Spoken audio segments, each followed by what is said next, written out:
en toda evaluación mantener un orden. El orden es vital. Entonces, dicho esto, vamos a tener en cuenta algo importante, que habitualmente el paciente que tiene una alteración en el contenido de la conciencia es un paciente que tarde o temprano probablemente termine teniendo una alteración en el nivel de la conciencia. Y creo que cuando nosotros somos estudiantes de medicina, o inclusive cuando cuando hay médicos que te gradúas, no se nos enseña a evaluar un paciente con alteración del estado mental. Te doy un ejemplo: cuando yo estaba en medicina interna, que era séptimo ciclo, yo llegué a mi examen y me pusieron un paciente que estaba sin responder, todo estuporoso ahí. En esa época ni siquiera podía definirlo como estuporoso correctamente, pero fíjate que, eh, para no contar la historia, tenía neumonía. Sin embargo, es muy importante saber cómo evaluarlo, cómo definirlo, cómo presentarlo. Entonces, no es raro que ustedes hayan pasado por semiología sin aprender esto. Sin embargo, no está bien, así que ha llegado el momento de cambiar esa realidad. Entonces, una vez dicho esto, vamos a avanzar. Entonces, independientemente de cuál sea tu paciente, pero sobre todo un paciente con alteración del estado mental, hay que ir en orden, y lo primero que hay que obtener son los signos vitales. Entonces, los signos vitales son vitales para entender esto. Y vamos a empezar con las pupilas. Llega la persona, y la persona lo primero que vas a ver son sus respuestas pupilares. Entonces, por ejemplo, ¿qué pasa si tú tienes una persona que tiene unas pupilas que son chiquitas, son mióticas? Lo primero que hay que hacer es ver si son iguales. Si son iguales, es una isocoria. Si son desiguales, es anisocoria. Si son isocóricas, hay que decir si son mióticas, midriáticas, o tienen un tamaño normal. El tamaño que normalmente varía entre 2 y 3, 3, 4 milímetros. Es muy raro muchas veces que tengas que medirlo exactamente, salvo ciertos casos seleccionados, pero lo más importante es saber si tienen el mismo tamaño y si responden. Entonces ahí será si es hiporreactivo, si es arreactivo o es reactivo. Respuesta fotomotora. Entonces, por ejemplo, yo le puedo preguntar a Valda. Por ejemplo, Valda puede decirme si yo tengo una persona que viene, y no solo persona, o sea, ya, la persona es importante saberlo, pero también, ahora que eres estudiante, pues, y que vas a dar lecciones, ¿qué pasa si tengo una isocoria hiporeactiva miótica puntiforme? ¿Qué es lo primero que pensarías? Podría ser una lesión de fuente que lo deja, como afectó las fibras simpáticas, lo deja midriático, todo es miosis. Sí, podría ser eso, pero ¿qué más podría ser? ¿Qué es más común? A ver, Flavio, sexo, drogas y rock and roll. ¿Qué es lo que piensas? Cocaína. Cocaína. Cocaína, dice Flavio. No, Flavio está equivocado. Cocaína Una tendría lesión de puente. Una lesión en el encéfalo. Heroína. Hay unas pupilas mióticas en los ah, pacientes que son... Ese heroína. señal afectado. Lesiones en el mesencéfalo. Atención, atención. Opiáceos. Heroína. Heroína. Heroína no es lo mismo que cocaína. Ahora, en la defensa, pues, de Balda, pues, efectivamente, pues, una lesión en el puente es una realidad, puede ser una realidad. Pero lo primero que hay que pensar, pues, es siempre eso, ¿no? Las drogas. Entonces pueden ser los opiáceos. Puede ser también que sea cocaína, que le causó un daño en el puente, también, ya que causó una hemorragia intraparenquimatosa. Pero eso es harina de otro costal. Pero mira cómo nosotros podemos obtener solamente con esto. ¿Qué tal si en cambio tenemos una anisocoria? Y ojo, cuando tú tienes anisocoria, tienes que decir si la anisocoria es por midriasis, si la anisocoria es por miosis, si la anisocoria es, a ver, si tenemos un ejemplo, tenemos una anisocoria por midriasis. El siguiente punto va definir si es una anisocoria por midriasis derecha o es una anisocoria por midriasis izquierda. Siempre, si es por miosis izquierda-derecha, siempre es importante eso, describir. Entonces, midriasis derecha, muy bien. La siguiente pregunta va a ser, ¿es arreactiva o es reactiva? Entonces, teniendo en cuenta eso, y siempre va a ser derecha-izquierda, izquierda-derecha, siempre los dos lados. Entonces, dicho esto, pues los reflejos pupilares tienen una gran importancia. Efectivamente, puede ser también que tenga midriasis bilateral, entonces eso es algo que también puede pasar. Entonces, esto aquí lo único que quiero decirles es la importancia de los signos vitales. Ok, vámonos con la tensión arterial. Llegó la tensión arterial y yo le puedo preguntar, a ver, vamos a ver quién tenemos aquí, vamos a ver quién tenemos aquí. Le puedo preguntar a Melissa Panchana. Entonces viene Melissa Panchana, ¿ya? Y Melissa me dice, ok, yo tengo un paciente que viene con alteración del nivel de la conciencia y tiene una, más bajo, tiene una tensión arterial de, está muy alta, está aquí, ponle que es, en lugar de 90, ponle que es 60, ya, eso, 60-30, ya, y tiene una frecuencia cardíaca de 170 latidos por minuto, ya, entonces, esto es 60, ¿ya? Tiene 60-30 de tensión arterial y 170. ¿Qué es lo primero que pensaría, Meli? Está hipotenso el paciente. Tiene un choque hipovolémico, exactamente. Entonces, esa puede ser la causa de su alteración de la conciencia. Es importante recordar que si yo tengo una alteración en la conciencia, mi algoritmo de pensamiento va a ser siempre buscar la lesión. Entonces, por ejemplo, Jules, Dígame, doctor. ¿cómo explicas que la hipotensión te cause alteración en la conciencia neuroanatómicamente?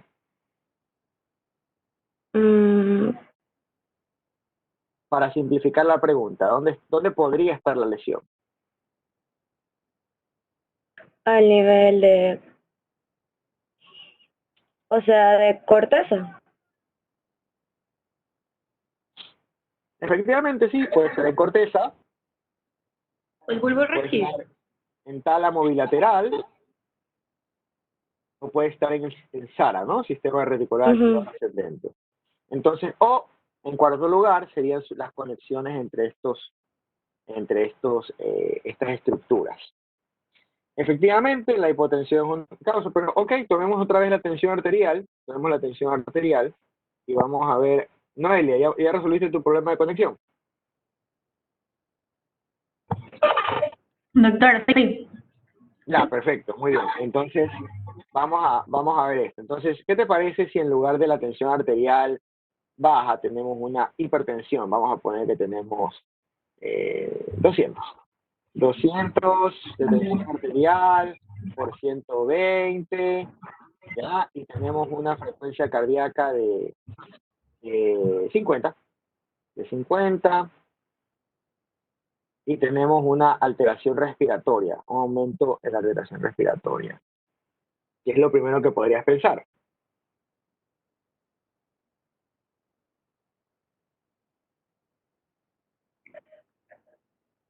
En una hemorragia. Pues de hecho, no pensarías en una hemorragia como tal. En un choque, Sería de Cushing. eso, exactamente. Sería una, exactamente. Ya de Cushing. Entonces, piensas en hipertensión endocraniana. O sea, sí puedes decir hemorragia, ok, pero hemorragia en el cerebro, ¿no? Una hemorragia intraparenquimatosa. Entonces, fíjate cómo nosotros estamos obteniendo información solo con la tensión arterial. Entonces, es extremadamente importante mantener idea de esas situaciones. Ahora, ok, imagínate que tienes una tensión arterial elevada, pero ¿qué te parece si tenemos una tensión arterial de 170 otra vez? No es mucho, no es poco. Y tienes alteración del estado mental y tienes una frecuencia cardíaca 200.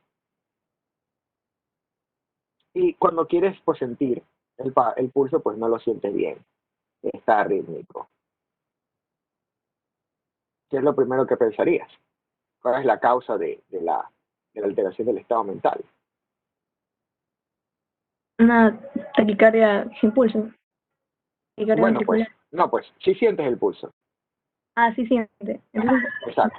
taquicardia ventricular. Sí, una taquicardia supraventricular, una taquicardia supraventricular, ya con pulso. Drogas. Pues sí, pues siempre hay que tener las drogas en la mente realmente, pero pensaría la parte, entonces, ¿qué irías pidiendo además de ir obteniendo los otros partes del examen físico? Ya irías como que, por favor, tráeme el caje de una vez. Entonces, lo que trato es vas priorizando. Entonces, por ejemplo, imagínate el que viene con baja frecuencia cardíaca, hipertensión, disminución de la respiración. El EKG lo vas a querer porque tiene baja frecuencia cardíaca, pero no va a ser tu prioridad va a ser una tomografía computada simple. Pero fíjate cómo ya vas haciendo un orden en tu cabeza de lo que puedes ir priorizando. ¿Qué pasó? Dímelo. ¿Quién está hablando? Disculpe que lo interrumpe, es que hay compañeros que tenían problemas con la conexión y están tratando de entrar, no sé si es que los puede aceptar. ¿Sabes qué? No sé si puedo hacerlo. Vamos a ver. No sé cómo se hace. Vamos a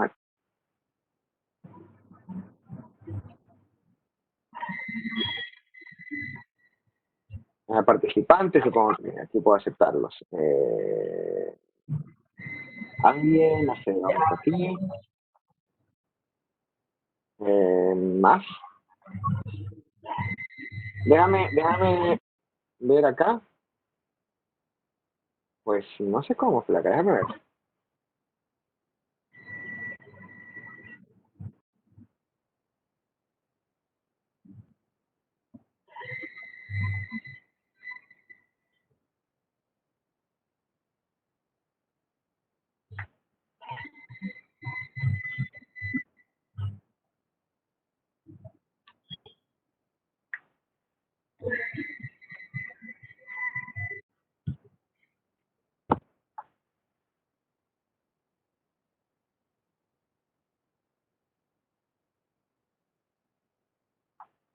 Ok. Ya lo van a ir aceptando. Ya, Ok, muchas gracias. ya hablé con la doctora, estaba esperando. Ok, entonces, ¿en qué estábamos? Así. Estábamos hablando de esto. Dame un segundito. Estamos Ok, continuamos. Entonces, lo que trato de decir es que ya puedes ir priorizando qué necesitas, ¿cierto? Entonces, continuamos y le decimos, ok, ¿sabes qué? La frecuencia. Pero ¿qué tal si, por ejemplo, en lugar de una frecuencia alta, tienes un paciente que está hipotenso, también, pero tienes una frecuencia cardíaca de 40? Entonces, ¿qué es lo primero que buscarías, por ejemplo, Virginia? ¿Cuál es la causa de la alteración del estado mental? Eso por intoxicación alcohólica, puede ser.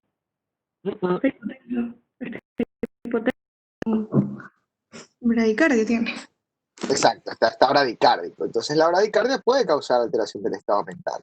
Entonces, obviamente, pues vas a buscar un EKG, pero sobre todo darle atropina inmediatamente, pues para que mejore esa parte o sostenerlo hasta que tengas el EKG, evaluarlo, ¿no? Porque te encuentras ante una bradicardia inestable. Fíjate que tocamos neuro como alteración del estado mental, pero estamos viendo todo lo que puede causar la alteración del estado mental de lo sistémico, y realmente solo estamos obteniendo los signos vitales. O sea, esto lo obtenemos rápido, lo obtenemos bien, porque es súper importante obtenerlo bien, en orden, ¿ya? Entonces, no te debes hacer las cosas en orden. Muy bien.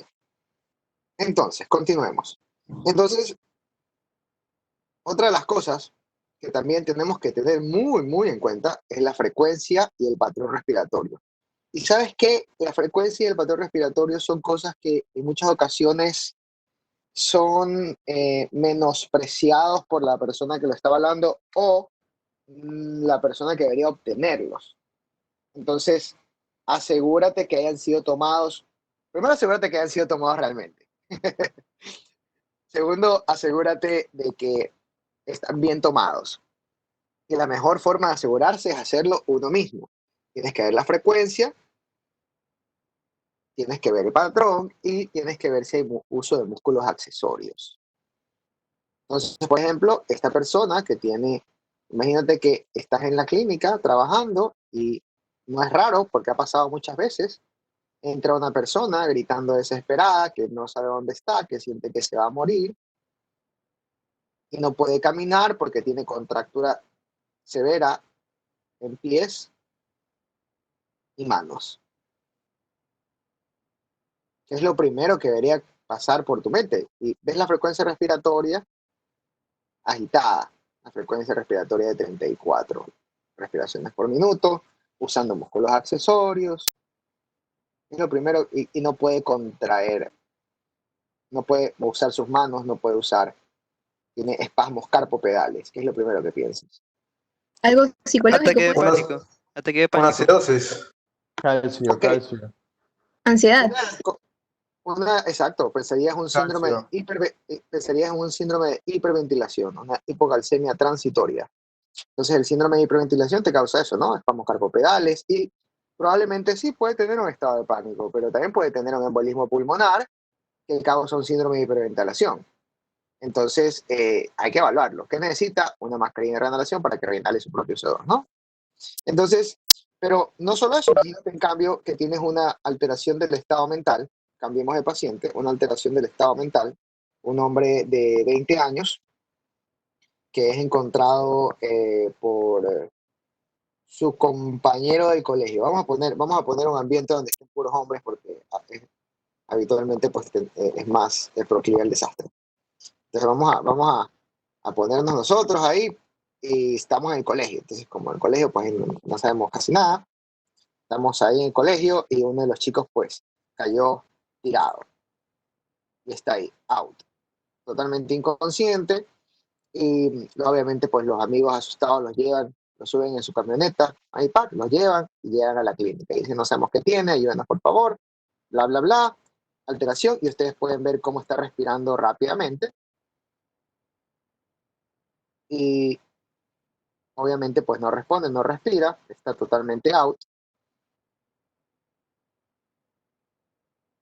y te das cuenta pues que simplemente escuchas un sonido como un silbido, ¿no? Lo más probable es que tenga una bronquitis, perdón, una broncoconstricción. Y entonces el uso de músculos accesorios y la frecuencia respiratoria te va a permitir tener una idea y de la causa, es súper importante. Y no solo esto, te va a decir probablemente qué paciente requiera ventilación mecánica más adelante. Entonces, hay muchas ocasiones que ustedes van a ver que cuando creen las personas, y digo creen porque sucede bastante, que esta evaluación puede ser bypassada por el uso del saturador de oxímetro. El saturador de oxímetro sirve para monitorizar. Es decir, que en una crisis, en algo agudo, no es la mejor herramienta porque tú puedes tener una persona que tenga 100% de saturación y está usando músculos accesorios y esos músculos accesorios están supliendo la demanda. Entonces va a un momento en que se van a cansar esos músculos y va a caer y eso va a pasar en un minuto, o sea, en segundos. Entonces, la saturación de oxígeno, el saturador te sirve, el oxímetro te sirve, pero no es prioridad, ¿ok? No es prioridad. Así que mucho ojo con eso. Mucho ojo. Muy bien. Entonces, continuando, también el patrón respiratorio se relaciona en muchas ocasiones con lesiones a nivel central. La temperatura es algo también que es importante saberla. Si tú tienes, por ejemplo, una persona con alteración del estado mental y tiene una temperatura de 41, hay que ver si eso es la causa de la alteración del estado mental o es 40, no vaya muy lejos. ¿Esta es la causa o es el resultado? Porque puede ser que tenga una hemorragia a nivel central o una lesión a nivel central, o puede ser que tenga fiebre por una infección por urosepsis o por inclusive dengue, tenga fiebre de 41 y tenga una alteración del estado mental exclusivamente por la fiebre. Entonces, es muy importante saber esto de aquí, muy importante, muy importante. Entonces, tomen los signos vitales, siempre chicos, signos vitales. La respuesta habitualmente está en la nariz de nosotros y hay que hacerlo muy simple, no hay que dejarnos perder en tanta cosa. Ok, entonces una de las cosas que tienen que tener en cuenta es una de las causas más comunes de alteración del estado mental. Entonces, ¿qué cosa camina como un infarto? Habla igual de afásico que un infarto, todo disártrico o afásico, no habla. No, a veces inclusive solo mueve la mitad del cuerpo con un infarto, pero no es un infarto, pues es la hipoglicemia. Entonces un stroke mimic, hipoglicemia, entonces siempre pedir la glicemia. No es un signo vital, pero a mí me gusta sumarlo. Es glicemia. Puede tener una glicemia muy baja, la más baja que he visto en mi vida es 0, o puede tener una glicemia muy alta, que ni siquiera la marque el glucómetro. Y por favor, si obtienen ustedes la glicemia, pónganse guantes. No la dan sin guantes. Siempre guantes. ¿Ya? La saturación de oxígeno, como les dije, es para monitorizar. No es tu prioridad. La vas a ver que te la piden, que mucha gente la pide enseguida. Es como que pásame el saturador. Tranquilo. Evalúa todo lo demás. El saturador es el último. Hay formas de que el saturador lo puedes usar artesanalmente. Es decir, ¿a qué me refiero? Por ejemplo, yo lo usaba en algunas ocasiones, qué sé yo, viene alguien, chequeo esto, y siento ya que el patrón cardíaco, pues, está medio raro. Le pongo el saturador y veo que, qué sé yo, salta de 150 a 100. O sea, esos saltos así, tan altos, pues simplemente me dicen, ¿sabe qué? Tráigale EKG porque estoy más seguro de lo que ya sabía, que tiene una arritmia. Entonces priorizo el uso de mis recursos. Entonces, esas habilidades son bastante útiles cuando tú tienes que tomar responsabilidad. Pero fíjate que básicamente lo que estamos haciendo son los signos vitales. Escúchame. Si los signos vitales están bien, tú estás tranquilo. Porque los signos vitales están bien. Si los signos vitales están mal, tienes que igual estar tranquilo. Porque no vas a ganar nada estar tranquilo. Lo único que tienes que saber es que probablemente pues las cosas se pongan color de hormiga. Y tú tienes que enfrentar eso de la forma correcta. O sea, no hay razón para preocuparse más allá de lo que tengas que resolver. Entonces, mucho ojo, mensaje a llevar de esta diapositiva es que debemos contar con todos los signos vitales, con la glicemia, y que el saturador sirve para ayudarnos, pero no es una prioridad, por eso está el último, ¿ya? Entonces, preguntas hasta ahí preguntas, si no hay preguntas hasta ahí, vamos a continuar. ¿No preguntas? Ok. O sea, doctor, hay tantas Dime. variables aquí que se pueden mezclar unas con otras. ¿Cómo sabes hacia dónde apuntar? Resumiría todo eso en estudio y práctica. Es decir, vas leyendo, vas viendo. Porque la experiencia únicamente es un arma de doble filo. Porque te hace creer que sabes todo por experiencia en lugar de formarte correctamente. Entonces, por ejemplo, si te viene una persona que no responde, no respira, y tiene una frecuencia de 300 y no tiene pulso, vas a obtener igual los otros signos vitales, pero lo primero que vas a pensar es, necesito un desfibrilador y tengo que iniciar compresiones.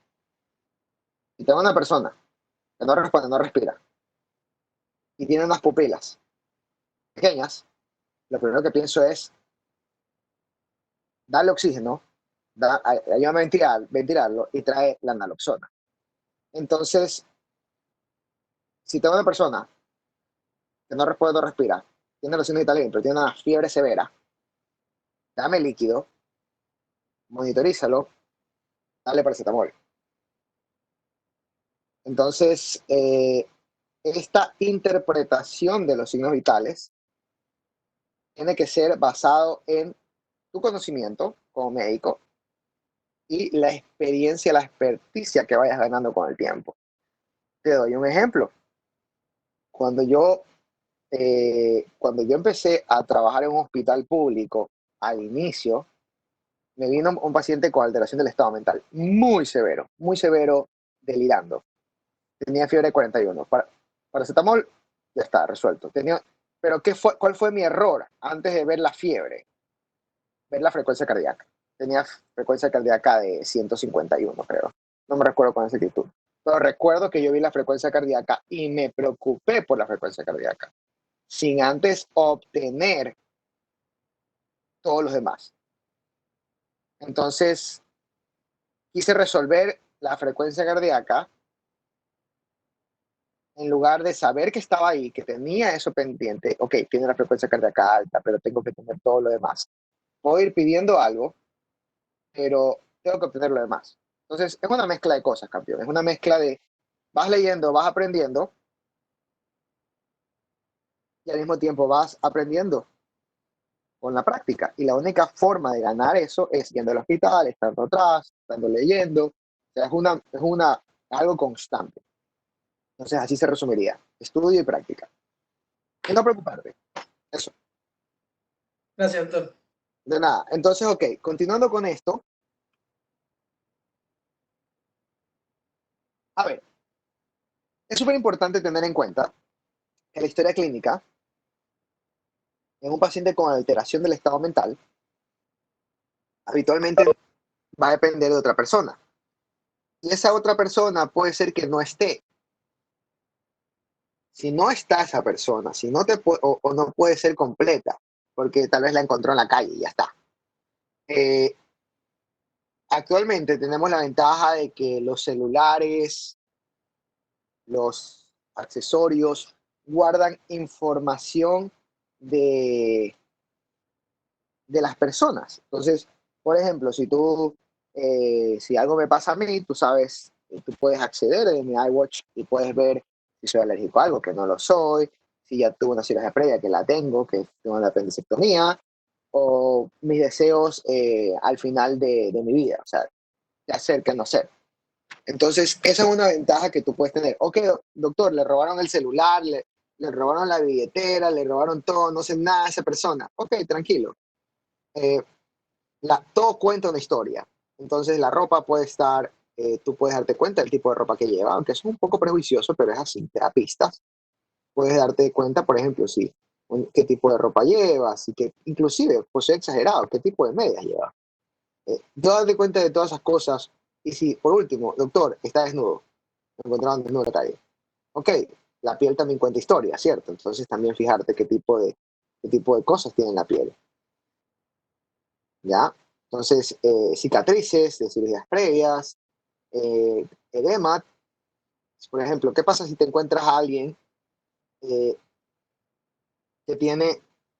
está con fiebre de 41, todos los signos vitales elevados, 41, frecuencia cardíaca elevada, alteración del estado mental, y observas solamente un edema pretibial, tocándolo, ¿ok? Y que no deja fobia. Esa es una pregunta clásica. ¿Qué es lo primero que pensarían?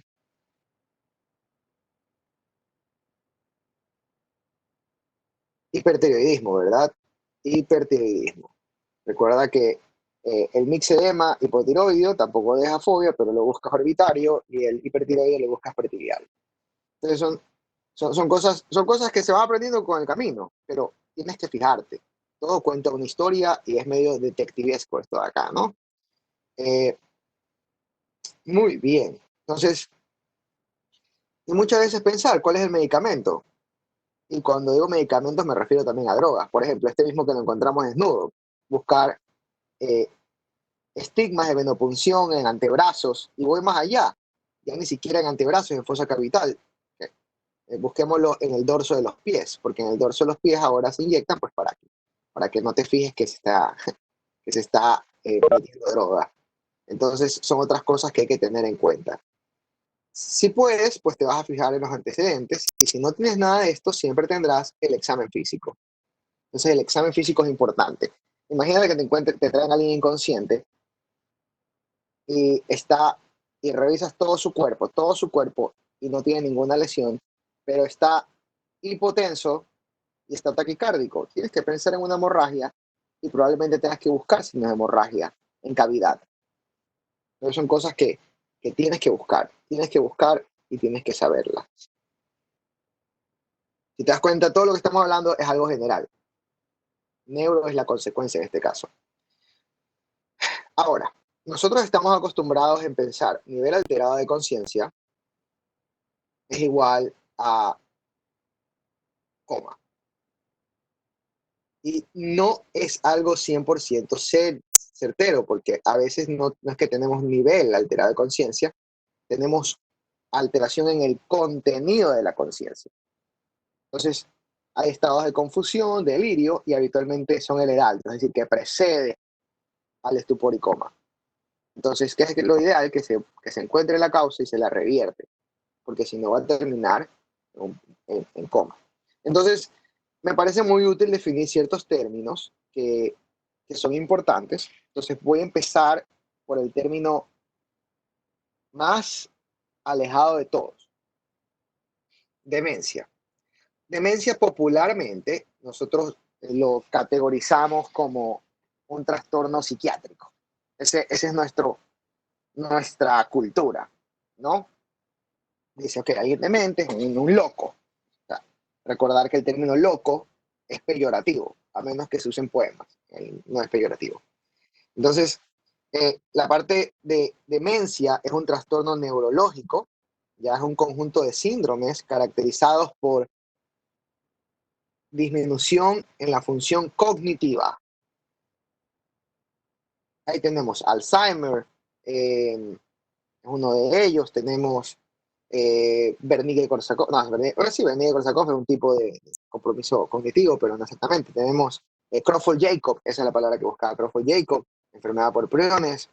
Tenemos parálisis supranuclear progresiva, demencia por cuerpos de Levy, entre otros. Pero son trastornos neurológicos, no son trastornos, y son trastornos sobre todo crónicos. Y si ustedes leen Argente, pues hay un capítulo de síndromes demenciales que espero que lo hayan leído, aunque si lo vieron en semio, pero si no lo leyeron, pues ellos usan un punto de corte de entre 6 meses. Esto es un punto de corte que tiene un rango pues que puede variar para definir entre causas secundarias y causas primarias que hay que irlo pensando.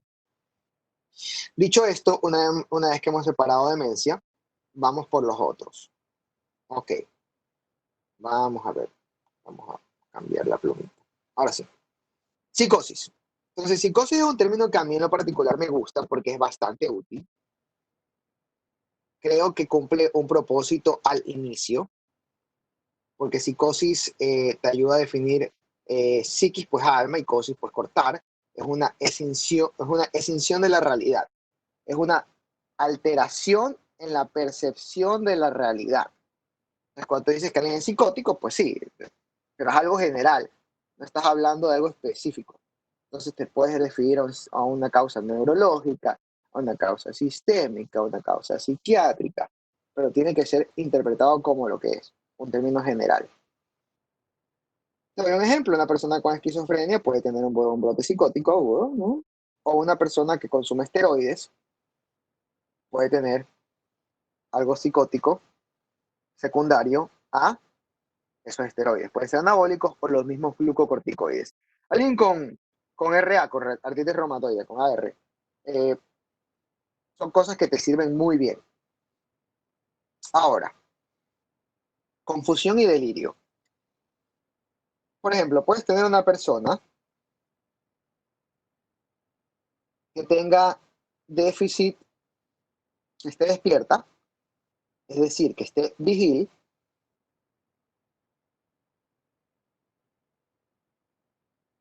pero tú dices, ok, está vigil. A mí me gusta más la palabra vigil que alerta, porque alerta implica que está alerta, o sea, que está ubicado en tiempo, espacio y persona. Al menos yo lo entiendo así, pero en el español tenemos vigil, y si no te gusta vigil, que a mí me gusta, puedes usar despierto.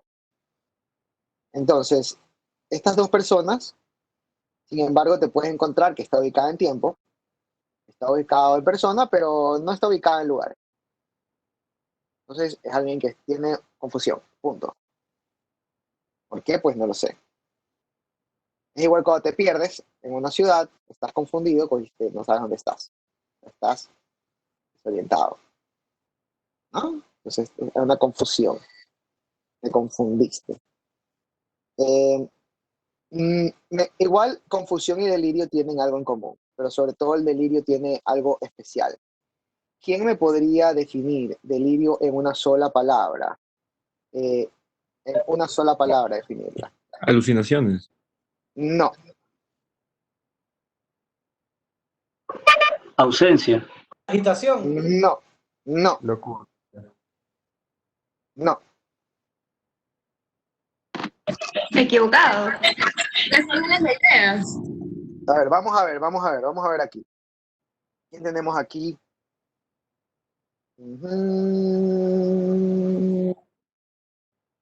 Estación en espacio y tiempo. No. Vamos a escoger a alguien que conozca por aquí. A ver, a ver. A ver, aquí me sirve evocar alguna parejita. ¿Hay una parejita por aquí? No.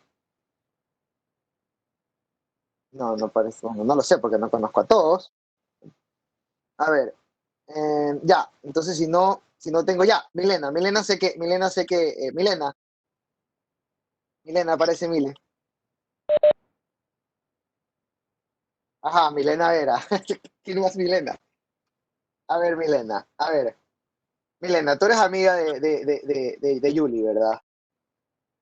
Ok.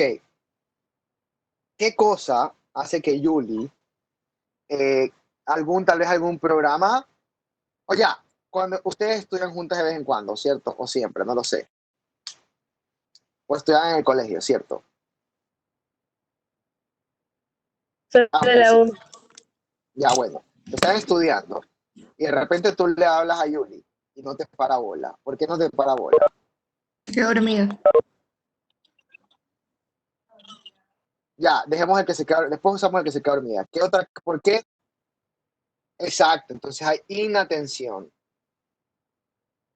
Y eso, a mí me gusta usar estos ejemplos porque son bastante prácticos y son cosas que han vivido. Inatención es el defecto clave en el delirio. Una persona inatenta, con un déficit en atención. El delirio es un trastorno de la conciencia caracterizado por principalmente inatención, un nivel de conciencia fluctuante, incapacidad para realizar tareas simples y probablemente inversión de ciclo sueño, probablemente inversión de ciclo sueño-vigilia. Entonces, teniendo esto en cuenta, nosotros nos encontramos con identidad de delirio. Entonces, por ejemplo, te voy a contar una historia. La historia viene así. Cuando yo era ayudante del doctor Damanti, habían otros dos ayudantes y había uno que estaba dando clases y estaba dando clases a sus chicuelos con una mujer de 27 años que tenía una artritis séptica. Esa artritis séptica que tenía, ya, perdón, esa artritis séptica que tenía, yo pasé más tarde por ahí, pasé aproximadamente a las 13:30. ¿Qué fue lo que sucedió? Que yo cuando me encontré con ella a las 13:30, después de las 10 de la mañana, la vi así, los ojos abiertos, murmurando, queriendo alcanzar algo. Le hablaba, me acercaba a ella, le decía, hey, ¿estás bien? No me respondía. Si yo puedo definir a esa persona en una sola palabra, estaba delirante. ¿Ok? Ese es el término clave, delirio. Tenía delirio, déficit de atención. La confusión también tiene un déficit de atención. Sin embargo, pues como podemos ver, la mejor forma de definirla para términos prácticos al inicio es, ok, está despierto ya. Ahorita digo espacio y persona, ok. Como falta uno, ok, es una confusión. Delirio implica algo más severo, aunque inclusive puede verse en confusión también. Preguntas hasta ahí, chicos.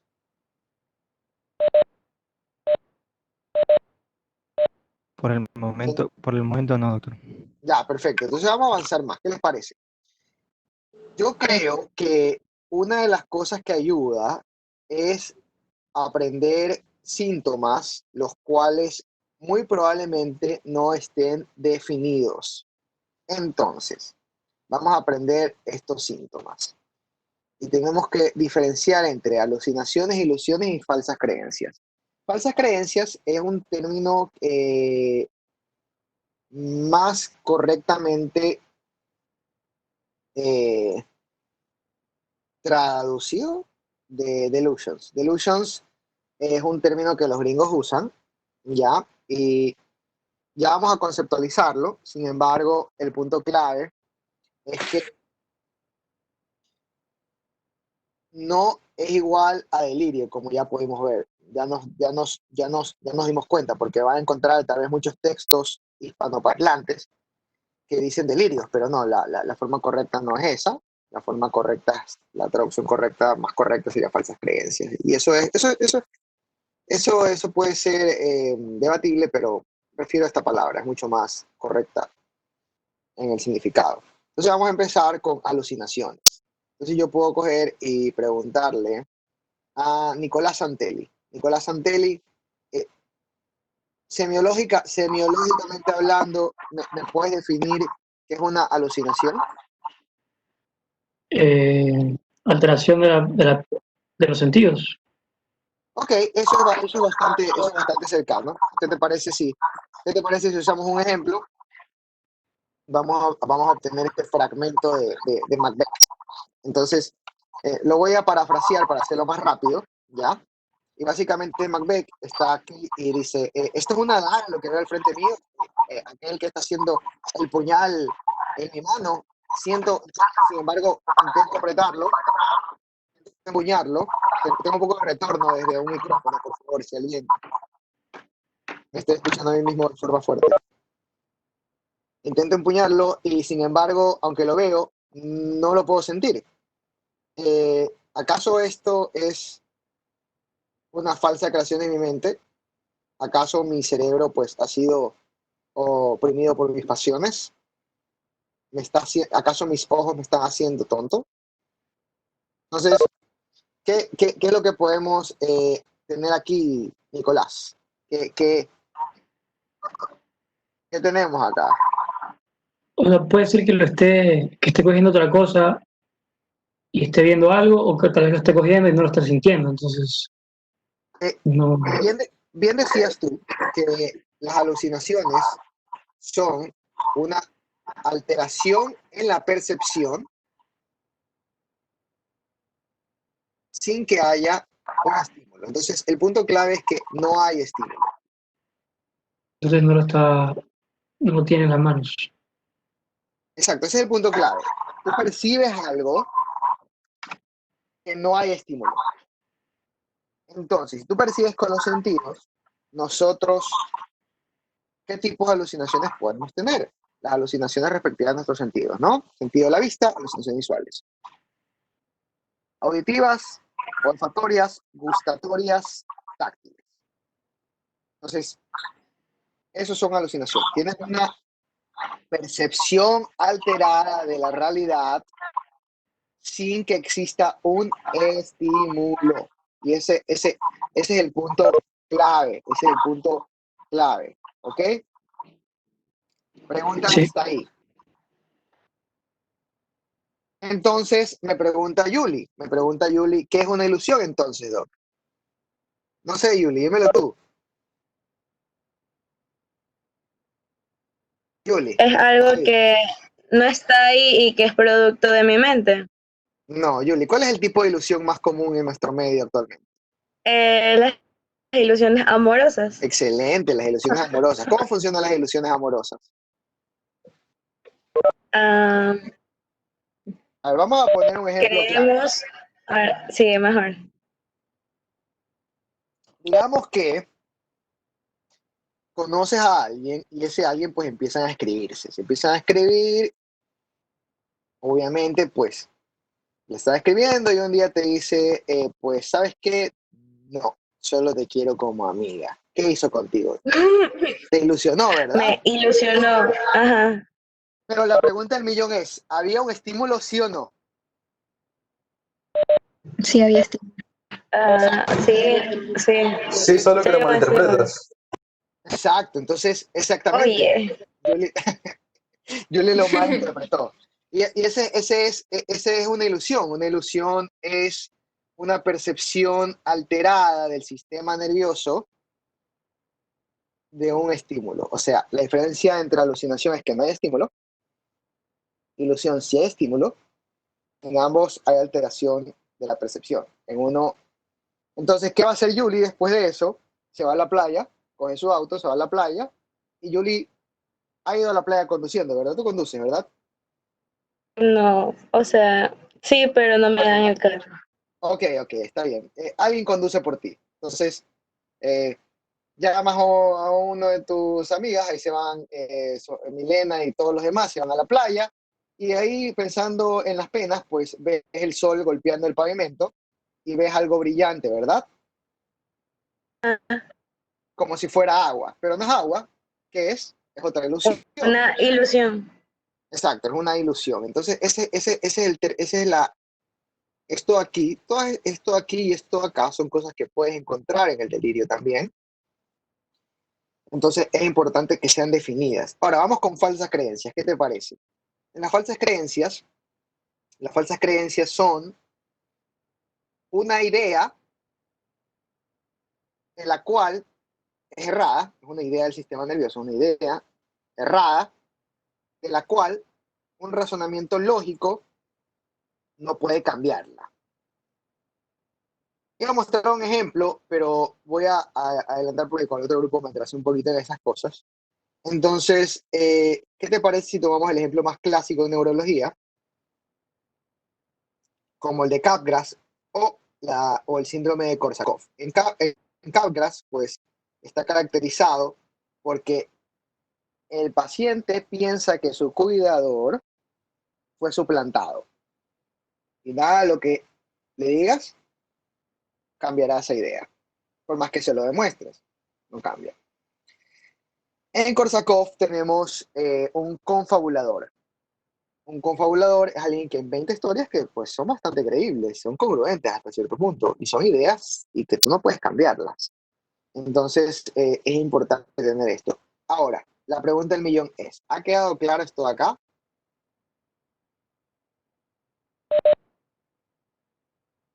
Muy bien, muy bien. Entonces, mucho ojo con esto, ¿ya? Ahora, algo que ustedes ya saben, porque ustedes han ampliamente revisado medicina interna, es el hecho de preguntar antecedentes. Dependiendo de lo que ustedes vean, ustedes van a poder, si tiene antecedentes de crisis epilépticas, pues pensar en un estado posictal o un estado epiléptico no convulsivo. Si ha tenido dolor previamente, pues orosepsis. Ante la dificultad respiratoria, puede ser una embolia pulmonar, una neumonía. Antecedentes de diabetes, pues si está hipoglisémico o si no usaba la insulina. Encefalopatía hepáticas, anticefalea, pues meningitis, tantas cosas que pueden ocurrir. Entonces, esto realmente pues no hay mucho que decir, básicamente ya lo saben. voy a ir directo a más cosas. Muy bien, vamos para acá, para acá. Avancemos. Entonces, el examen físico es muy necesario. Chicos, voy a apagar el aire porque me cae frío.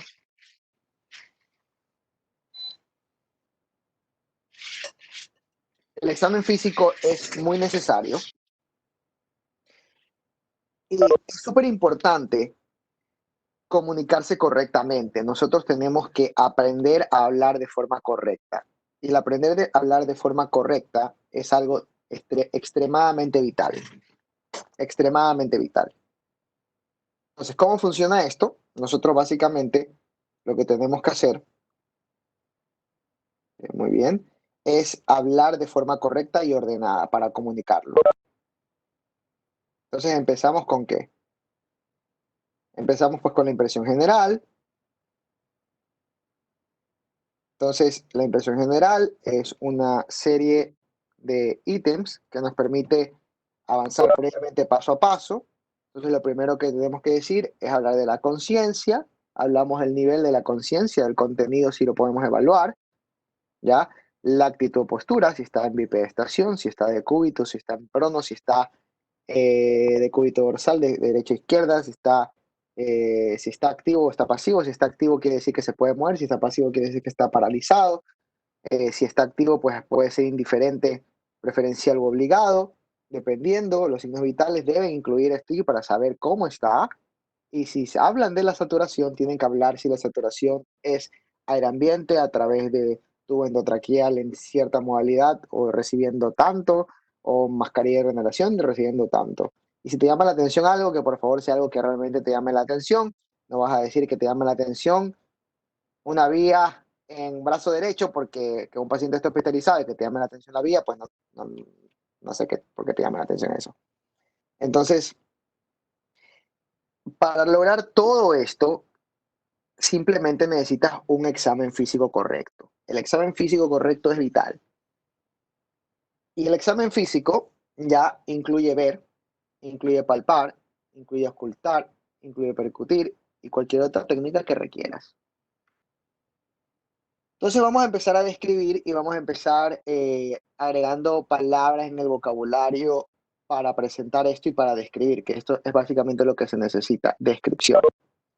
Entonces, hablamos de un paciente, por ejemplo, un paciente el cual se encuentra combativo, un paciente que se encuentra, alguien que se encuentra oposicionista, es decir, una persona que no colabora con el laboratorio, con el examen físico. Entonces, una persona que es combativa, que es violenta, que tiene una dificultad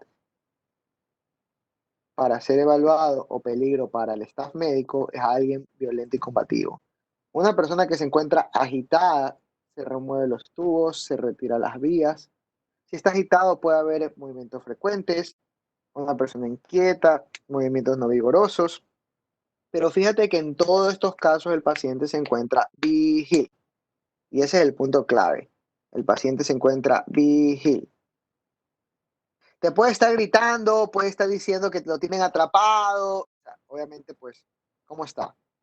Muy agitado. Si te tira, pues, un zapato, pues está combativo porque representa peligro. Pero todo está despierto. Todo está vigil. No así un paciente que no está vigil es un paciente que está somnoliento, estuporoso o está en coma. Y si está así, yo no puedo decir nada más, ¿no? Porque en vigilia es que puedes evaluar el contenido, pero en una persona somnolienta, estuporosa, en coma, no lo puedes, no lo puedes, ¿qué es esto? Leonardo Morales, algo estás anotando, no sé qué pasó, pero bueno. Mm, no lo puedes, me quitaste control de algo, Leonardo, no estoy seguro qué fue. No lo puedes evaluar el contenido. Entonces vamos a empezar. Entonces tomamos otra vez a alguien de ustedes. Vamos a tomar a... ¿Qué vamos a tomar? A ver, tenemos a...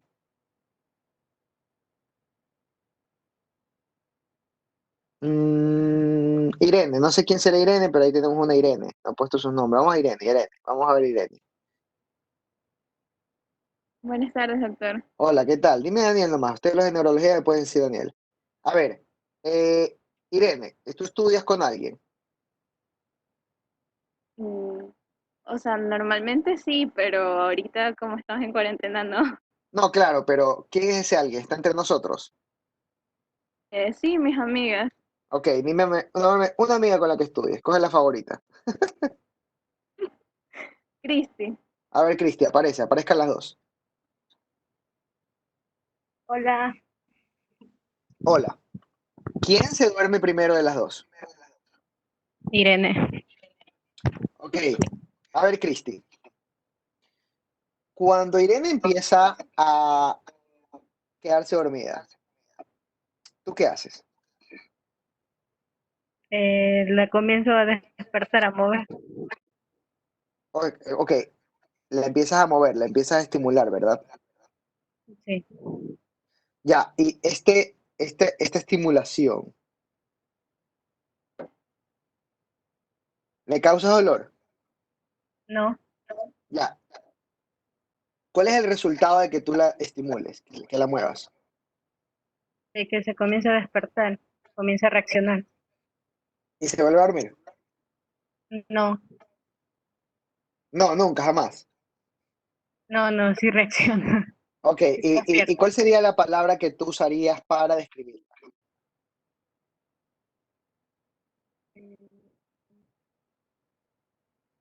¿Cómo la Que está palabra? somnolienta, que está somnolienta. Entonces, eso es súper importante. Entonces, una persona la cual está inconsciente, pero que la puedes evocar mediante el uso de estímulos que no sean dolorosos, es una persona que está obnubilada, somnolienta, letárgica. Una persona, por ejemplo, busquemos a ver, vamos a ver quién más tenemos acá. Vamos a ver quién tenemos acá. Ok, voy otra vez a pedirle ayuda a Yuletsi. Otra vez, Yuli. Dígame.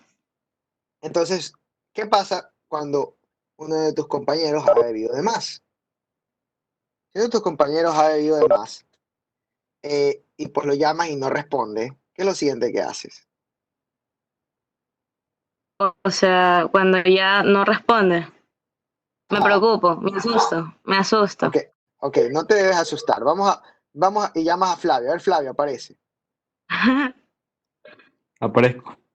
A ver, Flavio, está inconsciente y dices, chuta, voy a tener que cargarlo. ¿Cómo Sí. te evitas cargarlo? Como tratando de despertarlo lo más que pueda, no sé, trato de... Que Exacto, tratas de colabore. despertarlo, que Ajá, colabore. hago lo que sea para que se despierte. Y si no, lo cargas, no. Y Si no, ya ya toca. toca. Ya toca, ok, déjame mostrarte algo. Si tú tienes a alguien ya que no responde, lo siguiente que tendrías que probar es que no esté estuporoso. ¿Cómo sabes si está estuporoso? Realiza un estímulo doloroso. Y el estímulo doloroso no implica hacer daño. Súper importante esa diferencia. Lo ideal es tomar un objeto con una superficie lisa,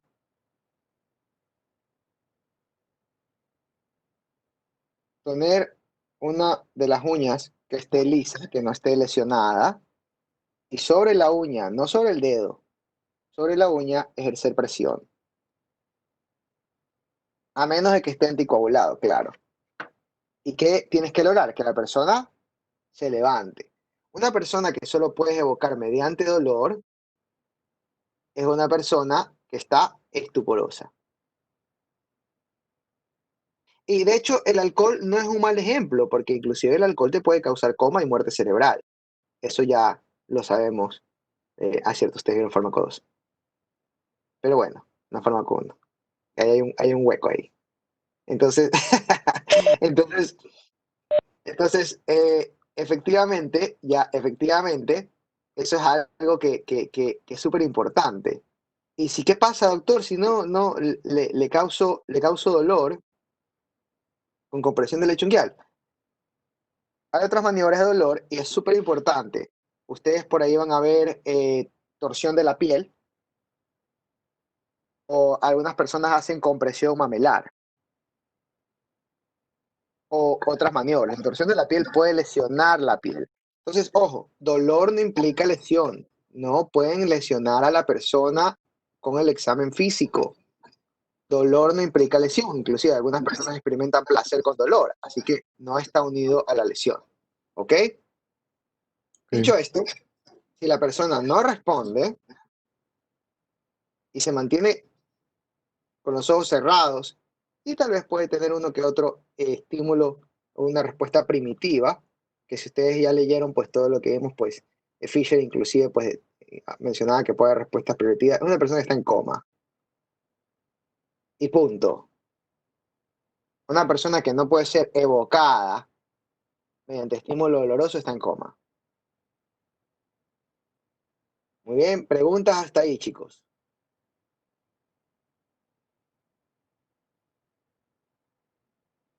Muy bien, si no hay preguntas hasta ahí, continuemos. Entonces, cuando tú haces todas estas cosas, muy probablemente el paciente que te enfrentes es un paciente que tenga muchas cosas conectadas. ¿Y a dónde voy con esto? Que tienes que tener cuidado. Tienes que tener cuidado porque si tú te topas con algo que no debías tocar, va a ser un problema. Inclusive puedes causar lesiones al paciente. No todos son así. Y ojo, esto no debe detenerte de hacer un buen examen físico. Por ejemplo, si quieres examinar esto y está fijado, no, fíjate que no digo amarrado, porque amarrados son los animales. Nosotros fijamos a las personas. Está fijado, sí, hasta se escucha diferente, no, tuvimos que fijarlo a su familiar. No, diferente, tuvimos que amarrarlo. Sí, las palabras, a todo el mundo nos gusta que nos hablen bonito. Hay que hablar bonito. Entonces, ok, voy a examinar esto. Le quito la fijación, lo examino y luego lo vuelvo a dejar como lo encontré. Es súper importante. ¿Ya? Y si no sabes algo, vas y preguntas y lo resuelves, pero tienes que resolverlo. Y cuidado, pues si te acerca aquí, pues también, ¿no? Cuidado, va el collarín o el tubo lo sacas, porque ahí sí se arma zafarrancho. Ok, muy bien. Los exámenes complementarios son algo que tú tienes que pedirlos, analizarlos, pero el que los pides eres tú, el que los analizas eres tú y no están por encima de tu criterio como médico, ni le ganan al tacto de tu mano, ni a tu oído con el estetoscopio, ni a tu visión con el reflejo fotomotor al ver la lámpara. Todo esto de aquí es secundario y todo esto de aquí tiene que ser interpretado en el contexto de tu criterio como médico. Entonces, ten eso en cuenta que esto no te da el diagnóstico.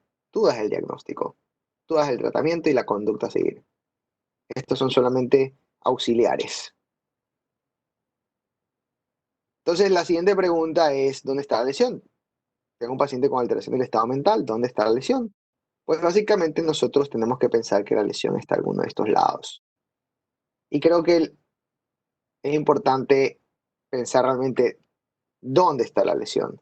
Y para saber dónde realmente está la lesión, nosotros tenemos que recordar que la neurona, pues, que el tálamo, la corteza, el SARA está formado por neuronas, está formado por glía. Y la neurona es una célula, tiene su núcleo, tiene su mitocondria, tiene su aparato de Golgi, tiene su retículo endoplasmático rugoso. Y yo puedo encontrarme con lesiones tanto estructurales como lesiones metabólicas. Entonces, súper importante tener en cuenta eso, que es una célula. Como toda célula tiene su citoesqueleto, su mitocondria, y hay que pensarlo así. Entonces nosotros tenemos dos tipos de lesión básicas, estructural, y las estructurales habitualmente vienen con un efecto de masa. Y como tienen signo de masa, tienen signos de lesión estructural. Pueden tener focalización. Y la metabólica, que falta un tilde. La metabólica habitualmente tiene unas pupilas que no están comprometidas, unas reflejo pupilar correcto o hiporreactivo. Y como te conté en el asunto, por ejemplo, del hipotiroidismo o el hipertiroidismo, tiene manifestaciones sistémicas. Pero hay un montón, o sea, yo puedo tener una encefalopatía urémica por una enfermedad renal y voy a tener manifestaciones sistémicas en la enfermedad renal. Yo puedo tener una púrpura trombocitopénica trombótica y voy a tener manifestaciones renales, manifestaciones hematológicas, puede estar ictérico por la anemia hemolítica. Entonces, tantas cosas que tengo que tener en cuenta si pienso en una manifestación sistémica. O puede estar simplemente bajo el sodio.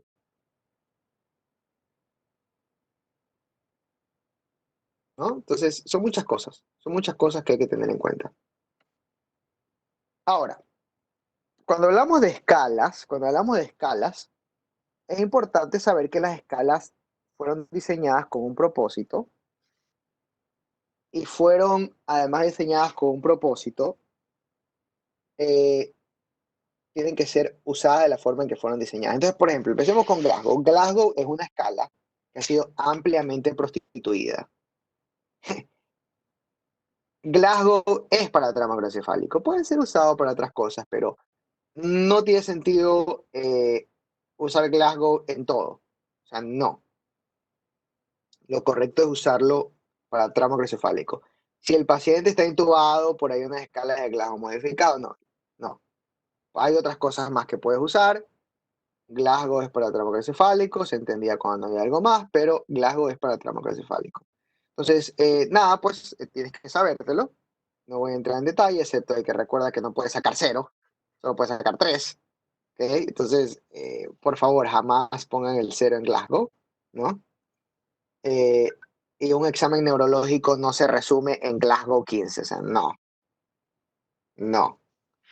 ¿Ya? Entonces, pero una escala que es bastante útil es 4, entonces puede ser usada más ampliamente. Y la mayor ventaja que tiene 4 por encima de Glasgow es que prueba al tallo encefálico. Y el tallo encefálico es necesario revisarlo. Entonces vamos a avanzar con eso del examen físico. Vamos a ver. Entonces vamos a realizar el examen físico en un paciente con alteración del estado mental. Ok, menos. Aquí, muy bien. Entonces, en este trajín de hacer el examen físico, nosotros vamos a ver 4 cosas. Entonces yo le he puesto EMBER, porque EMBER es mucho más fácil recordarlo. Movimientos oculares, movimientos motores y finalmente respiración. Entonces, máximo que puede sacar es 16, lo mínimo que puede sacar, aquí sí puede sacar 0. Entonces, lo siento. Mucho ojo con eso de ahí. Espérate que me estorba esta partecita aquí. Tengo problemas. Ahí fue. Ya. Ahí, ok. Entonces, dicho esto, vamos a ir poco a poco, vamos a ir revisándolo. La forma de usarla correctamente es con estímulos dolorosos. Nosotros les hablé de compresión del lecho unguial, pero hay otras pues que también son importantes. Entonces, ahora, la compresión supraciliar tiene que ser hecha con cuidado. Si tienes una persona que tiene un collarín o tienes una persona que tiene algún tipo de cirugía o algún tipo de inestabilidad o algo que te ponga, tienes que tener cuidado.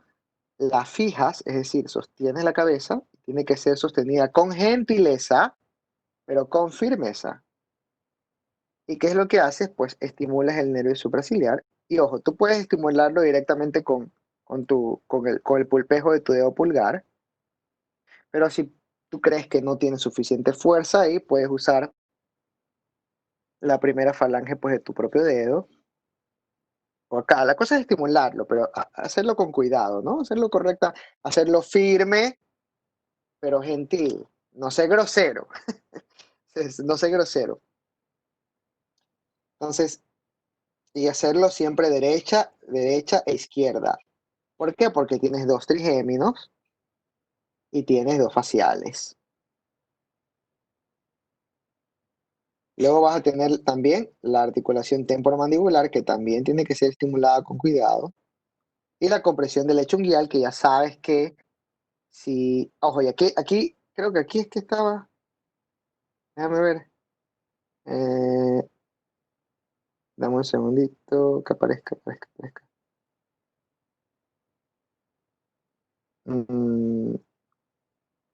Oops, sorry, este no es. Se me movió.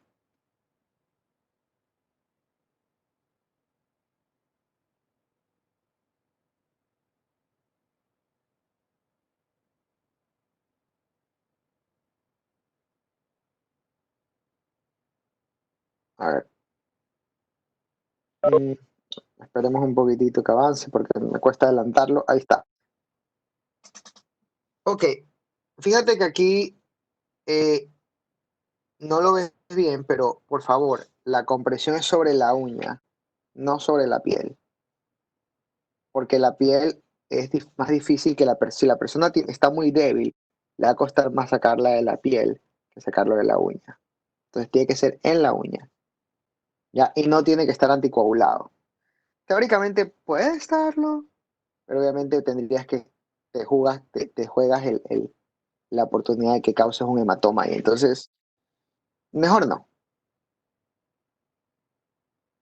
Entonces hay ciertas reglas que tienes que saber cuando evalúas esta escala y las reglas son que tienes que graduar la mejor respuesta que tú hayas visto. Si no estás seguro si no estás seguro, vas a buscar hacer al menos 3 ocasiones, 3 ensayos, 3 intentos. Y la respuesta pues se mueve en los brazos, ¿ya? Y dependiendo, pues a veces puedes tener respuestas en los pies, salvo ciertos casos excepcionales. Pero las respuestas son las extremidades superiores. Ya tienes que evaluarlo ahí. Entonces vamos a empezar con la primera, vamos a empezar con la E, ya la E de ojos, la E de ojos. Entonces, una persona que sigue al dedo del examinador y tiene movimientos extraoculares totales, intactos, ¿ya? Es una persona que tiene un E4. Mira esta persona de acá, te voy a contar un poco de esta persona y te lo voy a preguntar así. Escúchame esto. Esta persona tuvo diarrea y vómitos. Ingresó a la clínica y recibió tratamiento. Al día siguiente no respondía, no hablaba, no se movía. Estaba tetrapléjico y estaba con incapacidad de hablar. Y se le pedía exclusivamente que se comunicara y no lo hacía. De un momento a otro, examinándolo, notaron que abría y cerraba los ojos y miraba para abajo cuando se lo pedía. De esta forma.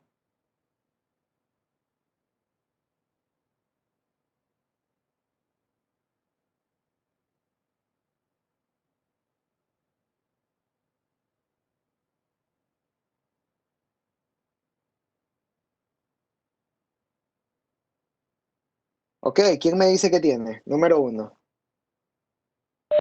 Síndrome de enclaustramiento. Ok, síndrome de enclaustramiento.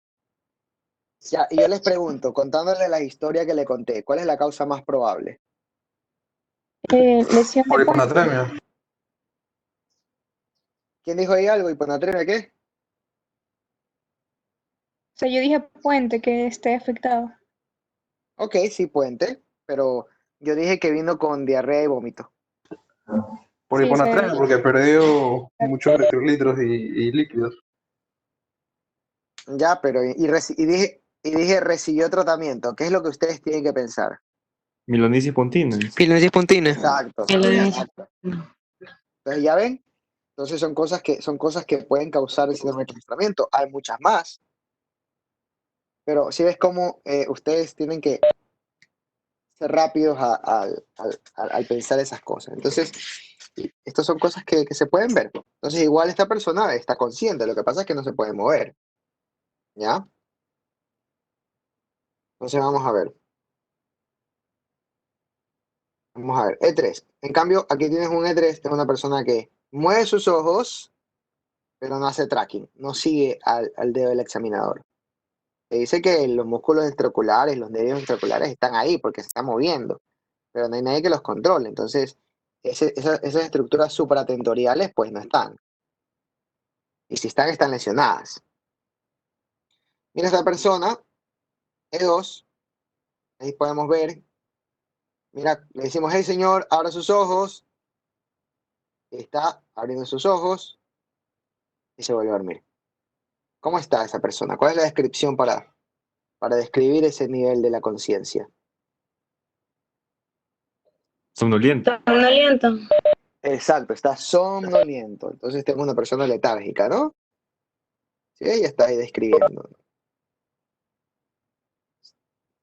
Mira esta persona. Ahí está Flavio, para que te evites cargar gente, ¿ve? Estimula, compresión. Tranquilo, que no le haces daño, no pasó nada. Abre los ojos.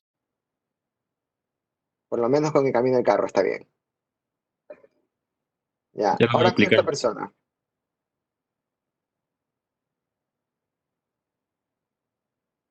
Compresión superciliar. A ver, Virginia, Hola, ¿qué descripción le das en el estado a de esa conciencia. señora? Ajá. Está ¿Quieres verlo estuporosa. otra vez? Responde estímulo. ¿Quieres verlo otra vez? Sí, sí. Ah, tú dices que responde estímulo. O sea, sí, porque movió el... O sea, sintió el dolor. ¿Qué tipo de estímulo es ese? Sensitivo. No, no es receptivo, ya. ¿Qué tipo de respuesta es? Fisiología, tercer ciclo. Es un reflejo. Es un reflejo. Sí, Es un pero reflejo. ¿viste fisiología con el doctor Ferretti, verdad? Ajá. ¿Qué tipo de reflejo es? Mm, sensitivo, no sé. No sé cuál es. No, Arco reflejo. por ahí quieres ir. Era el departamento. Exacto, un reflejo flexor. Ya. Estuviste cerca. Flexor. Es un reflejo primitivo. Recuerda que tú, a ver, hay ustedes en el material que yo les envié, ya, había pues una parte, pues que si ustedes recuerdan, decía, nosotros tenemos varias clasificaciones de coma, bla, bla, bla, bla, bla, bla. Entonces hablaba el hecho de que antes pues tenían eso de superficial, profundo, etcétera, pero que puedes tener en coma respuestas primitivas. Entonces, ojo con esto. Tú puedes tener respuestas primitivas, no quiere decir que esté respondiendo. Estimulas otra vez de otra forma y no tienes respuestas. Entonces, por eso esta persona es clasificada como respuesta ocular 0. ¿Ah?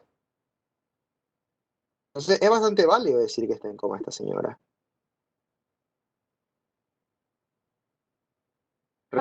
Respuesta motora. Respuesta motora. Virginia, ¿te quedó claro eso de ahí? Sí, sí, sí. Gracias. Sí leíste, Virginia, todo lo que envié. No todo. No todo. No te preocupes, no te preocupes. Tienes todo el fin de semana, es decir, esta tarde y mañana para leerlo. Porque ahí va a estar la lección ahí. Está bien. Yo sé que está bien. Tranquila, Peque. Tienen que estudiar nomás. Eso es lo importante, que estudien. ¿Cuándo? ¿Dónde? Pues mejor si lo hacen al momento, pero mientras que llegue antes de la prueba, todo está bien. Y ahora que podemos tomar, hasta con videos podemos ponerles ahí, sin ningún problema. Entonces, pilas con eso. Ahí los videos del examen neurológico en la lección de alteración del nivel, del estado mental. I'm not joking, no estoy bromeando. Entonces, vamos con la respuesta motora. Vamos a ver esa respuesta motriz. Entonces, mira, a esta señora le dices, pues, señora de La Paz, está recuperándose, mira, muy bien. No, muy bien, excelente, señora. Está súper groovy, ¿no? Y en cambio, mira, pues aquí, ojo con esto quiero enseñarles algo súper útil. A ver, vamos otra vez con ejemplos de las personas aquí que estamos reunidos. Vamos a ver a quién rescato. Por ejemplo, hay una chica ahí que no tiene foto tampoco. Isabel Lor. Creo que no, ella no le llamaba. Isabel Lor, vamos a ver. No la conozco a ella. A ver, Isabel Lor, hazte presente. ¿Estará Isabel? Sí, ¿O no está hola, Isabel? Ahí está Isabel. A ver, Isabel, ¿tienes una amiga por aquí? ¿Alguna de tus amigas en la reunión? Melissa Panchano. A ver, Melissa Panchana, aparece.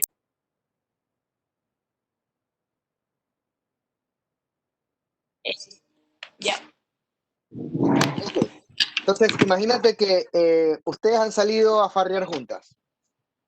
Sí. Sí. Ya, muy bien. Ahorita no, pues porque ahorita estamos en cuarentena, ¿no? Cuidado. Pero ya, pues, han salido a farrear y pues de repente están farreando y alguien se acerca y les hace sentir incómodas. Ya digamos que Isabel las hace sentir incómoda. ¿Cómo te das cuenta que Isabel está incómoda? Eh, por su postura, Por su o postura, ok, ¿qué más? por, no sé, las expresiones faciales, Muy bien, ¿cómo te das cuenta que está feliz en cambio Isabel? Eh, ay, por lo mismo. Por lo mismo. ¿Cómo puedes simplificar todo lo que hemos hablado en una sola cosa? Su comportamiento, ¿verdad? ¿Cómo Sí. defines el comportamiento en una sola palabra? Eh, eh, Por sus su movimientos. movimiento, sí. Entonces, cuando tú hablas, por ejemplo, cuando eras pequeño, cuando estábamos en la escuela, nos clasificaban con mal comportamiento o buen comportamiento. Y básicamente estás quieto o estás inquieto en clase, ¿no? Entonces, comportamiento. El comportamiento se define en movimiento. Si estás feliz, sonríes, movimiento. Si estás enojado, frunces el ceño, movimiento. Todo es movimiento. Entonces, nosotros los seres humanos somos un conjunto de células y las células responden con un estímulo basado con movimiento o con secreción. Básicamente somos seres multicelulares que secretan y se mueven. Entonces, fíjate esto, quiero que ustedes entiendan ese ejemplo con el hecho de que no es imposible describir a una persona con un trastorno de la conciencia. Estamos hablando de descripción, de objetivizar, de comunicar con historia clínica, de definir y encontrar una lesión basándonos en la observación ante estímulos. Entonces, la parte es motora. Entonces, tenemos que ver el comportamiento. Y mira esta diferencia de comportamiento. Y fíjate por qué es M3 esta y la otra es M2. Y te vas a dar cuenta que tú vas a darte cuenta inconscientemente por tus antecedentes, tu background cultural, de que hay una diferencia. Tal vez no sepas exactamente cuál es, pero sabes que hay una diferencia solo con verlo, pese a que tal vez no lo has aprendido y no lo has visto antes. Observa esto. Esta persona hay un estímulo doloroso.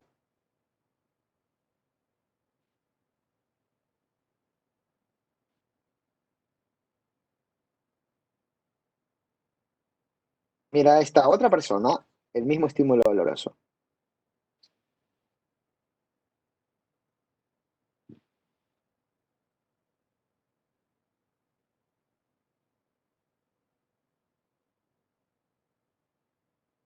¿Quieres ver otra vez las dos? No sé si tal Ya vez, sabes. no sé si lo que está tratando de hacer es como sacar, no sé, tratar de ¿Quién? quitar la mano, pero no ¿Quién? la paciente, como de ¿Cuál? alejar ¿Cuál? ¿La señora o la señora? Bueno, puede ser ella Ajá, o la otra. ella ¿Qué yo trata pensé de que lo hacer que ella? quería hacer era quitar la mano Ok, del examinador. ya, eso se llama localizar. Está localizando el estímulo. Ajá. Esta otra persona no localiza, ¿verdad? ¿Qué hace ella?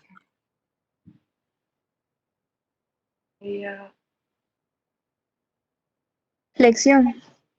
Excelente, flexiona. Mira esa flexión de brazo y antebrazo y de mano sobre antebrazo. Eso es de Eso que estás- corticación.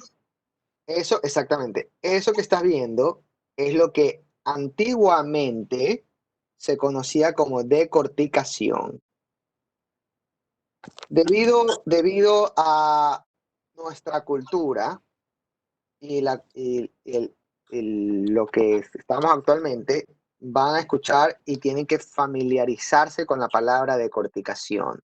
Sin embargo, la forma correcta de definirlo es una postura flexora. Ya. Entonces, pero si te dicen decorticación es como que, ok, no está tan mal. Entonces, eso es una postura flexora. ¿Habías visto una postura flexora antes? Sí, en fisiología, lo creo que fue en práctica, pero con la Ay, herramienta.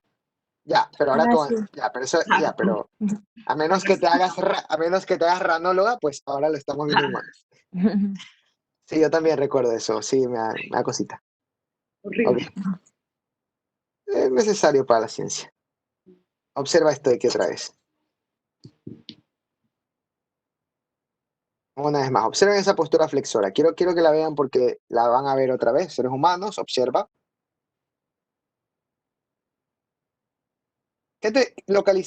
Hablemos de localización. Hablemos de localización. Si a ti te dicen, súper general, ¿dónde localizas esa lesión? ¿Cuál sería tu respuesta? En la corteza. Mm, teóricamente sí. ¿Tú qué dices, Flavio? En la vía piramidal. Mm, Nivel de quizá- tálamo. Por arriba del núcleo rojo. eso, ¿quién dijo eso? Yo, Varas. Esa es la respuesta correcta, por arriba del núcleo rojo. ¿Por qué te hago esa pregunta? Porque además de que es algo que es importante, es una pregunta clásica en neuroanatomía y neurología. Te la preguntan muchísimo, muchísimo. Entonces, es como una pregunta clásica en renal. ¿Cuál es el índice de urea-creatinina en una persona con enfermedad renal? ¿Es a favor de cuál? ¿Urea-creatinina? Creatinina, urea. Entonces, básicamente, es una de las preguntas bastante, bastante comunes. Entonces, ahora observa. Esto es una respuesta. Observa, hay compresión.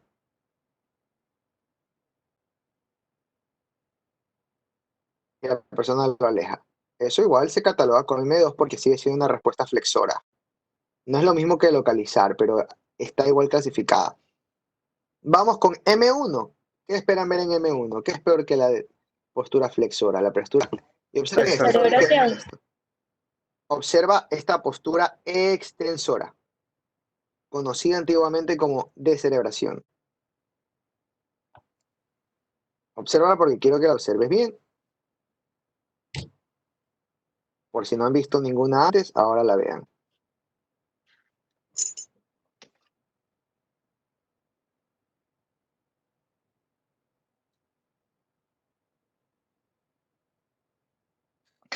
Esta es una postura extensora. A mí siempre me ha parecido más de rotación interna, como si se rota, ¿no? Estímulo doloroso.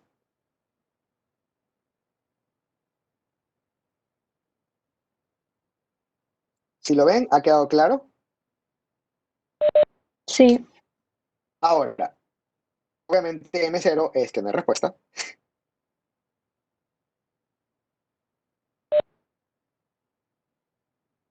Y ojo, aquí digamos que la persona tiene muerte cerebral. Entonces, inclusive puede haber respuesta porque sí hay respuestas medulares que pueden existir, ¿no? Eso ya lo van ustedes. Ya, entonces, no tienen que tener en cuenta ese tipo de cosas, ¿no? Pero M0, mira, no hay respuesta.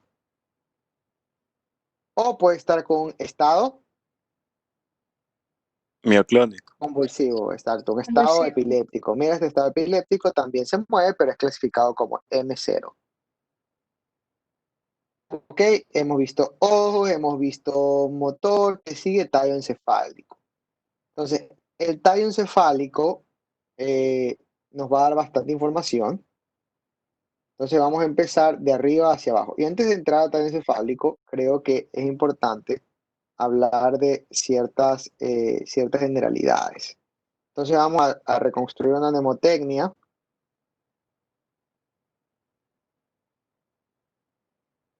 Y vamos a tener al mesencéfalo, la protuberancia y el bulbo. Y vamos a dividir todo ese tallo en infratentorial y el cerebro lo vamos a llamar supratentorial. El encéfalo se divide en cerebro y tallo. Entonces, vamos a ver los nervios craneales supratentoriales, 1 y 2. Ok, ahora vamos con las emergencias mesencefálicas, protuberanciales y vulvares. Tenemos 1, 2, tenemos 3, 4, tenemos 5, 6, 7, 8, 9, 10, 11 y 12. Ay, pero mira qué bello, cómo quedó. Quedó 2, 2, 4, 4.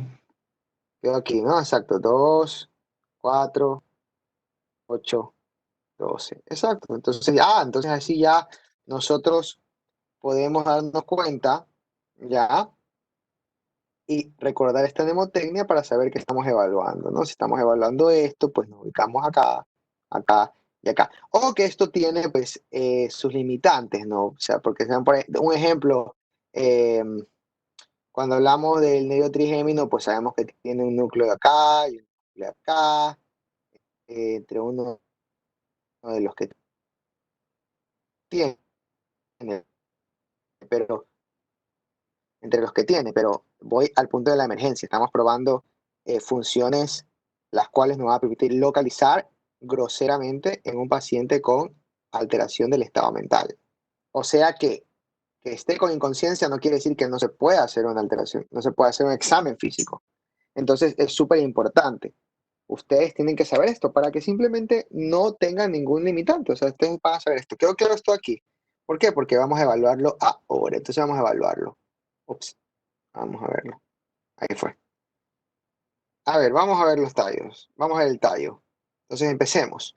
Vamos a estimular el segundo nervio craneal con la luz y supratentorial y vamos a obtener una respuesta bilateral.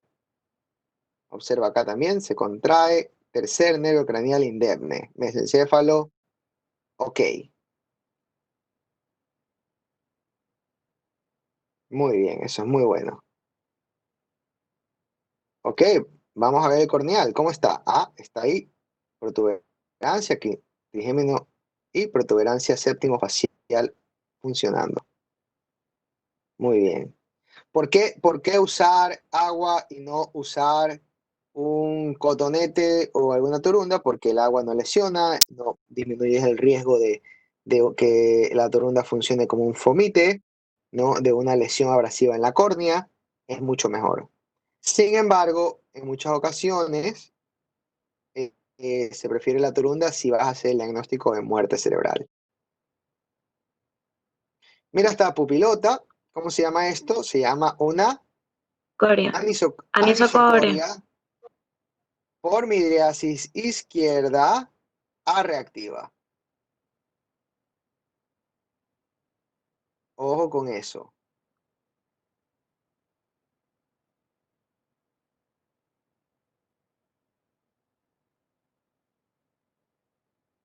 Entonces yo puedo preguntarle a... Vamos a ver a quién cogemos aquí.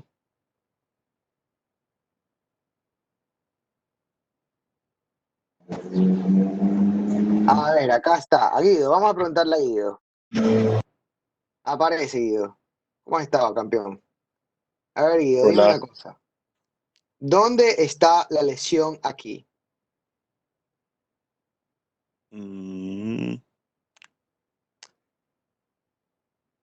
Podría estar en el tercer par. En el tercer par, o sea que tienes una lesión en el lado derecho y el lado izquierdo.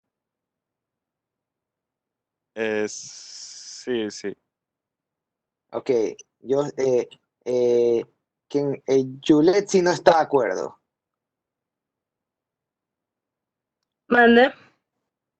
Juliet sí no está de acuerdo con lo que dijo Guido. No he dicho esto. Yo te digo que no está de acuerdo. O sea, es tercer nervio izquierdo. Exacto, exacto. Es tercer nervio craneal izquierdo. Los pares son pares porque vienen dos. Me está diciendo que está lesionado los dos, el lado derecho y el lado izquierdo. Y es más, recuerda, no puedes tener un tercer par craneal izquierdo. O sea, a menos de que tengas un defecto embrionario que te formaste mal. Tú tienes. Ok. Es un error súper común, es un error súper común. Tú dices tercer nervio craneal izquierdo, tercer nervio craneal derecho. Doctor, ¿puedo tener lesionado los pares? Por supuesto que sí, pero si tienes el tercer par craneal lesionado, estás hablando que es una lesión bilateral. O sea, tienes bilateral lesionado. Porque son pares. ¿Ya?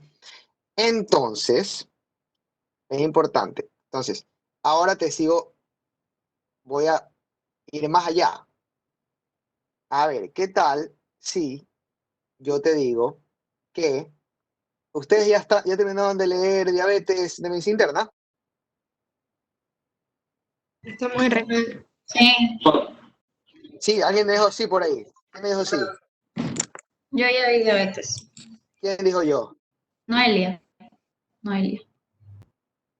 ¿Quién? Noelia, doctor. Ah, no, no es que no aparece en la pantalla, entonces no sé. No te reconozco. A ver, Noelia. ¿De dónde lo leíste? Yo leo Farreras. Tú lees Farreras. La verdad que nunca lo abrí, yo leí a Harrison. Pero vamos a ver. Ok. Toda lesión en el tercer nervio craneal implica que tengas la pupila reactiva. No, o sea, en la neuropatía diabética no altera la pupila. O sea, ¿Por qué?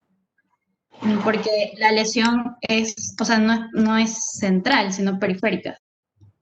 Exacto, es una lesión compresiva porque las fibras parasimpáticas corren en la periferia y las fibras pues centrales son aquellas que proveen la parte motora. Entonces, eso es importante porque si te viene una persona que te dice, me duele la cabeza y se toca la cara y tiene un tercer nervio craneal, la diferencia de comportamiento va a variar si tiene la pupila o no tiene la pupila. Si tiene la pupila dilatada, te tiene que preocupar muchísimo porque es una lesión compresiva. Si tiene una pupila que responde a la luz, tienes que decir, ok, probablemente tiene una neuropatía diabética. Ahora, no es una neuropatía diabética. Imagínate que no tiene diabetes y es joven. ¿Qué tal si es una vasculitis? Estoy tirando ideas, ¿no? Entonces, efectivamente, pues tienen que tener en cuenta eso de ahí. Excelente, Noelia. Te daría un punto, pero ya no tengo ese poder. Muy bien. Observa esta pupila, acá responde. Ahora veamos, mira, pupilas A reactivas. Tengo la pupila A reactiva. El mesencéfalo no está funcionando, al menos no el tercer nervio craneal. Y mira, ve. Pero sí tengo, es pobre, pero ahí está. Oclusión palpebral. Mira, ahí está. Entonces, eso, ¿qué me está diciendo? Me está diciendo que la lesión, sea la cual sea, o sea, esté donde esté, está causando una afectación rostro-caudal. Y es muy es muy popular eso de ahí. Nosotros tenemos que saber esto de aquí. Esta es una progresión rostro-caudal. Y ojo, no es la única, porque hay ocasiones, porque si tienes una lesión en fosa posterior, todo cambia, pues. Va a ser al revés. Pero habitualmente, es muy raro esto de aquí. Lo más común es una lesión que causa una progresión rostro-caudal. Es decir, va a tomar el mesencéfalo va tomando la protuberancia, va tomando el bulbo y después pues la muerte, ¿no? Entonces, ¿qué es lo que nosotros hacemos? Nosotros vamos probando en orden. Supratentorial, mesencéfalo, protuberancia. Vamos probando el trigémino, después el bulbo. El bulbo, aquí está el bulbo. Vamos probando cada cosa en orden. Entonces, a medida que dejamos de encontrar respuestas, por ejemplo, esta no tiene fotomotora, no tiene fotomotor, no tiene respuesta corneal, vamos degradando el puntaje. Entonces ya no es B2, es B1. Mira aquí, estimula, hay arcadas, hay 2. Entonces ese bulbo aún está ahí. Ah, pero ¿qué pasa cuando tiene 0? No hay respuesta, no hay respuesta fotomotora, no hay respuesta corneal, no hay respuesta tusígena. 0 polito 0. ¿Ok? No sé si entienden la referencia de 0 polito 0.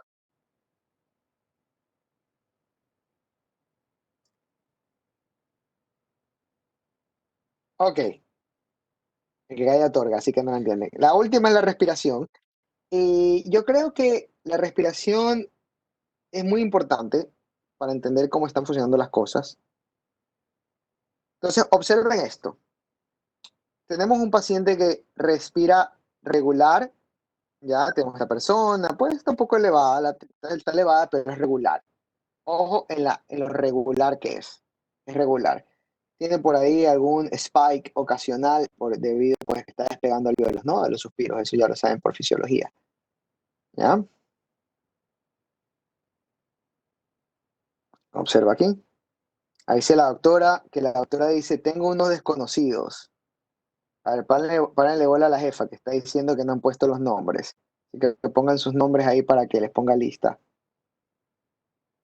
¿Ya? Atención con la doctora. Ah, acá ha estado Héctor. Con razón, es que no, ¿cómo lo voy a reconocer? Pues si tiene un nombre ahí medio raro. Me salía y me debía entrar y me perdí la clase. Aparece Héctor, aparece. Héctor. Daniel, un poco despeinado. Un poco, wow. Pero no te preocupes, no te preocupes.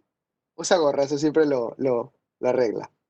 Entonces, mira, está regular, ¿no? Ahora, Héctor, ya que estás aquí, quiero que veas esta respiración. Quiero que me digas cuál es. Solo viéndola. Ya aquí ya la puedes ver en foto, ahí está clara, pero si no, tranquilo que ya empieza. La vamos a ver.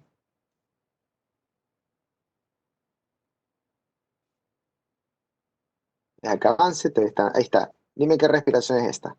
Este es un monitor. Dime qué respiración es. ¿La viste? ¿Qué es lo que traes? Mira esto. ¿Qué hacemos acá? Un periodo de apnea. Eso no es Cheyne-Stokes. Cheyne-Stokes. Cheyne-Stokes. Ah. ¿Lesión en dónde? Mesencéfalo. Y encéfalo. Y una causa metabólica de Cheyne-Stokes. Uremia. Acidosis láctica. Un fármaco antidiabético que te cause Cheyne-Stokes. Metformina. Metformina, excelente. ¿Qué tipo de anemia